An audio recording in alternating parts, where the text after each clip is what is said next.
Malam itu, hujan turun tanpa henti di sebuah rumah sakit tua di Jakarta. Jam dinding menunjukkan pukul 12:30. Lorong-lorong rumah sakit mulai sepi. Hanya suara langkah perawat dan bunyi mesin medis yang terdengar samar. Di bagian paling belakang rumah sakit, Sebelum ceritanya dimulai, jangan lupa klik tombol subscribe, nyalakan lonceng notifikasinya, dan bantu channel Suara Tengah Malam terus menghadirkan kisah-kisah horor paling menyeramkan setiap malam. Tulis di kolom komentar dari mana kamu menonton dan jam berapa kamu mendengarkan cerita ini. Siapa tahu, ada yang ikut mendengarkan bersamamu. Selamat mendengarkan, dan semoga malam ini tidak ada yang memanggil namamu. terdapat sebuah ruangan yang jarang didatangi orang. Kamar jenazah. Di tempat itulah Pak Jaya, seorang penjaga kamar jenazah yang sudah bekerja selama hampir 15 tahun, menghabiskan sebagian besar hidupnya. Banyak orang bertanya kepadanya, "Pak, apa tidak takut bekerja di kamar jenazah?" Pak Jaya hanya tersenyum. "Haha, kalau takut, saya sudah berhenti sejak lama." Namun jauh di dalam hatinya, ada banyak kejadian yang tak pernah bisa ia lupakan. Malam itu, Pak Jaya akhirnya memutuskan untuk menceritakan semuanya. Awal menjadi penjaga kamar jenazah. 15 tahun yang lalu, Pak Jaya hanyalah seorang petugas kebersihan biasa di rumah sakit tersebut. Suatu hari, penjaga kamar jenazah sebelumnya mengundurkan diri secara mendadak. Tidak ada satupun pegawai yang mau menggantikannya. Karena membutuhkan uang untuk menghidupi istri dan kedua anaknya, Pak Jaya menerima pekerjaan itu. Awalnya, semuanya terasa biasa. Tugasnya hanya membersihkan ruangan, menerima jenazah, dan memastikan semua data tercatat dengan baik. Namun, setelah beberapa bulan bekerja, kejadian-kejadian aneh mulai bermunculan. Malam pertama yang tidak akan dilupakan. Suatu malam, sekitar pukul 2 dini hari, Pak Jaya sedang duduk sendirian sambil minum kopi. Tiba-tiba, terdengar suara pintu lemari pendingin terbuka. Padahal, tidak ada siapa-siapa selain dirinya. Dengan perlahan, ia berjalan menuju sumber suara. Saat sampai di depan lemari pendingin, pintunya ternyata tertutup rapat.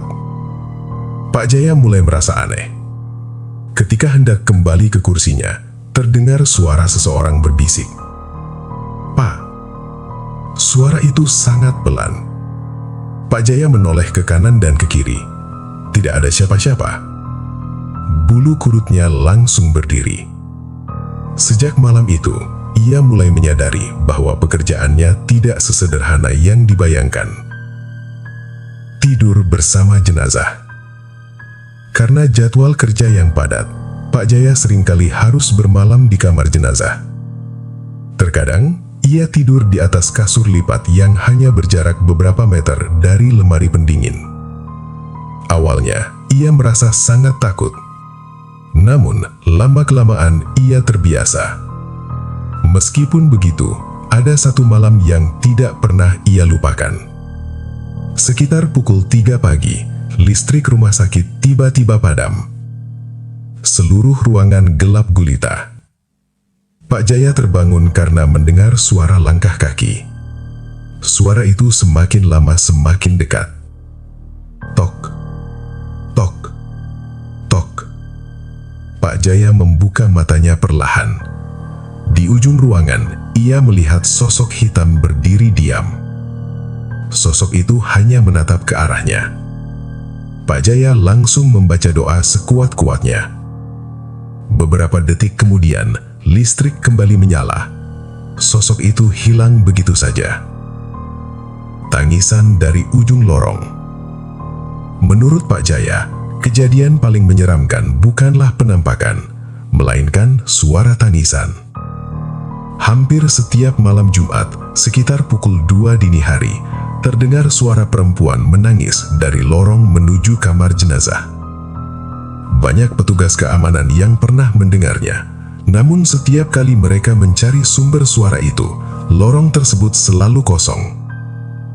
Salah seorang satpam bahkan pernah pingsan setelah melihat sosok perempuan berbaju putih berdiri di depan pintu kamar jenazah. Sejak saat itu, tidak ada lagi yang berani melewati lorong tersebut sendirian. Jenazah misterius. Suatu malam, ambulans membawa seorang pria tanpa identitas. Tidak ada keluarga yang mengantar, tidak ada kartu identitas, hanya seorang polisi yang menyerahkan dokumen. Pak Jaya menempatkan jenazah itu di lemari pendingin nomor 7. Namun, keesokan paginya, lemari nomor 7 terbuka sendiri. Padahal, Pak Jaya yakin telah menguncinya. Yang membuatnya semakin takut, posisi jenazah itu berubah. Kedua tangannya seperti sedang memegang sesuatu. Sejak kejadian itu, Pak Jaya selalu berdoa sebelum memulai pekerjaannya. Pesan terakhir. Di antara ratusan jenazah yang pernah ia tangani, ada satu kejadian yang paling membekas di hatinya. Seorang pria tua meninggal tanpa ditemani keluarganya. Sebelum meninggal, pria itu sempat berbisik kepada perawat, "Tolong sampaikan kepada anak saya sudah memaafkannya." Namun, hingga jenazah itu dimakamkan, tidak ada seorang pun keluarga yang datang. Pak Jaya mengaku menangis malam itu. Ia sadar bahwa kematian bukan hanya tentang kehilangan nyawa, tetapi juga tentang penyesalan yang terlambat. Teror tengah malam.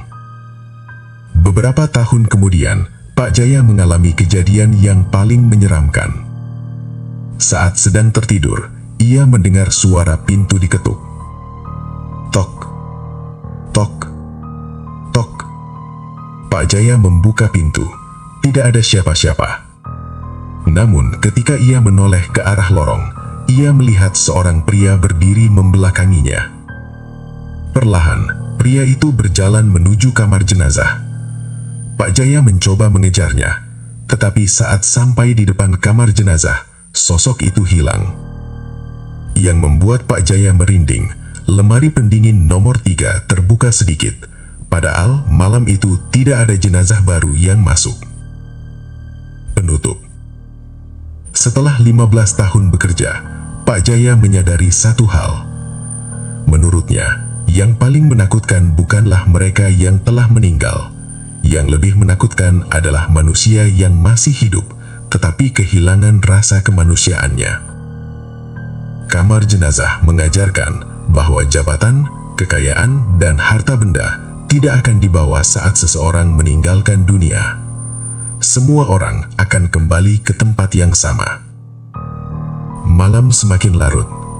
Jam menunjukkan pukul 3 pagi. Pak Jaya menatap lorong panjang di depan kamar jenazah sambil menarik napas panjang. Ia mematikan lampu ruangan, lalu menutup pintu perlahan. Dan sejak malam itu, kisah-kisah yang ia simpan selama bertahun-tahun akhirnya terungkap.